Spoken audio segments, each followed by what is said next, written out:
நீதிமொழிகள் 10:21 நீதிமானுடைய உதடுகள் அநேகரை போஷிக்கும். நம் உதடுகளுடைய பேச்சு இன்றைக்கு அநேகரை போஷிக்கிறதா இருக்கிறதா?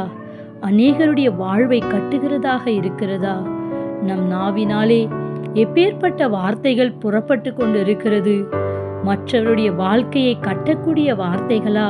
இல்லையென்றால் நம் வாயின் வார்த்தைகள் மற்றவருடைய வாழ்வை இடிக்கக்கூடிய வார்த்தைகள் புறப்படுகிறதா என்று சற்று நாம் சிந்திக்க வேண்டும். நம் நாவு அநேகரை போஷிக்க வேண்டும். கர்த்தருடைய பிள்ளைகள் அவர்களுடைய நாவின் வார்த்தைகள் அநேகருடைய காயங்களை ஆற்றக்கூடியதாக, சமாதானத்துக்கு ஏதுவான ஆரோக்கியமுள்ள வார்த்தைகளை பேசக்கூடிய நாவாகவும், பக்தி விருத்திக்கு ஏதுவான விசுவாச வார்த்தைகள் ஒவ்வொரு தேவ பிள்ளைகளுடைய நாவிலிருந்தும் புறப்பட வேண்டும். நீதிமானுடைய வாய் ஞானத்தை வெளிப்படுத்தும்.